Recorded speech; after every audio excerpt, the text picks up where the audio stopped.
In a parable, Jesus said that a house built on sand would not last. Only a house built on rock would survive storms. Last Sunday, I asked each of you to take stock of your own life, to examine your foundation. As we begin our Lenten journey this morning, we heard again the story of Jesus' temptation from the Gospel of Matthew. Right after his baptism, when God had called him into ministry, Jesus went out into the wilderness to prepare to do the work that God had called him to do. In that place, he was tested. He struggled with how to most effectively carry out the work that God had placed on his shoulders. His call to serve would not be easy to accomplish. Jesus would have a ministry filled with challenges and struggles. And here those struggles began with a series of tests. A series of tests that might have just been meant to determine how he would respond when the storms really did come. In our own lives, we know that the storms do come. We're faced with challenges and tests of our own just about every day. Let us journey together now this morning. Let us look more deeply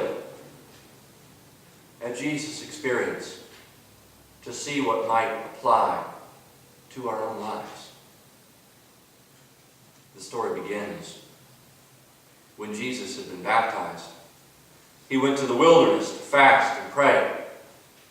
He fasted and prayed for 40 days and 40 nights.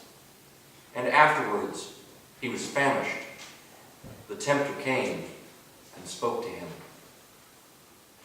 So you say you are the Son of God. You have been here a long time. You look hungry. How about a little bread? If you are the Son of God, you can command these stones here to become loaves of bread.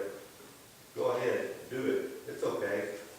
It's just a little bread, not a great feast. You will feel better when you have a little food in your stomach. Go ahead. It is written, one does not live by bread alone, but by every word that comes from the mouth of God.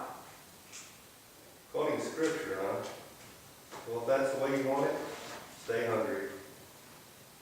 Jesus had been in the wilderness without any food for 40 days. And I guarantee you, he was hungry. He had the opportunity here, the opportunity to fend for himself, to satisfy his immediate need. The desert where he was littered with these small, round rocks that were about the thickness and the shape of a loaf of baked bread. They were all around him. All he had to do was take one, will it to be bread, and bread he would eat. By his own will, he could satisfy that desire. No problem. Here today, we are not often left without food, are we?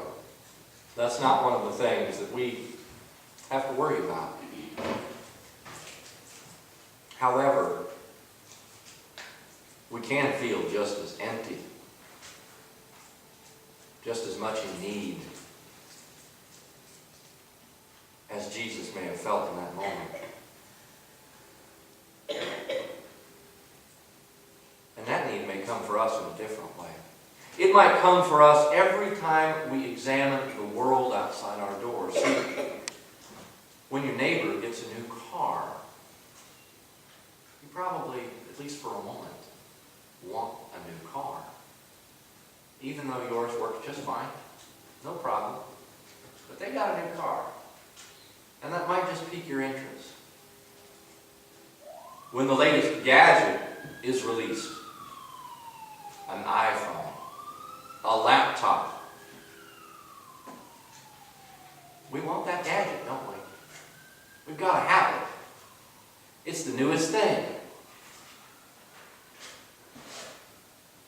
If we have it, we'll feel better. If only for a little while.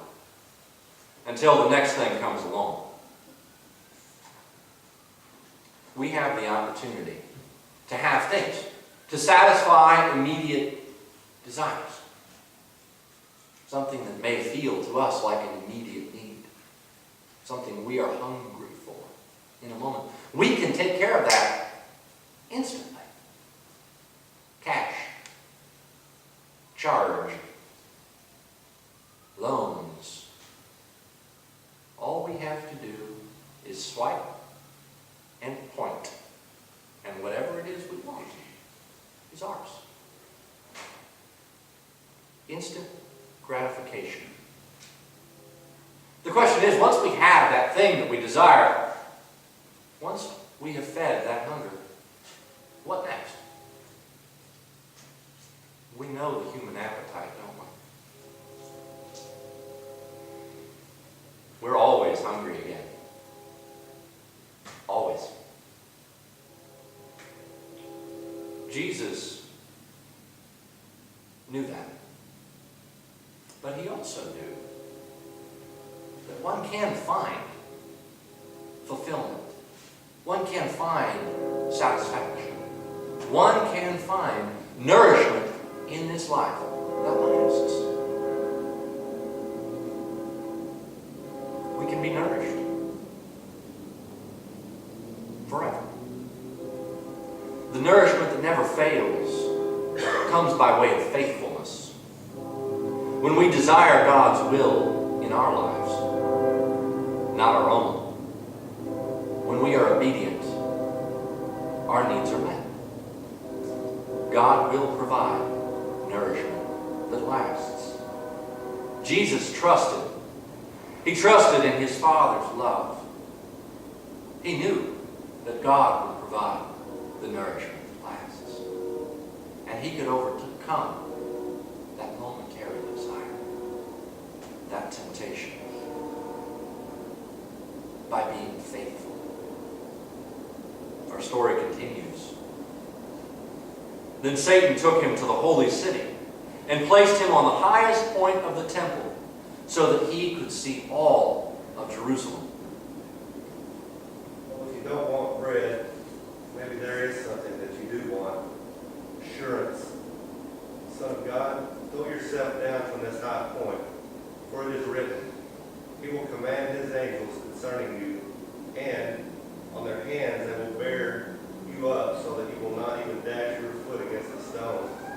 How's that for quoting scripture? Again, it is written, do not put the Lord your God to the test. It's cool to be popular, isn't it? We see reality television. Some of us see it regularly. And we watch it elevate people from total obscurity to the heights of fame, seemingly overnight.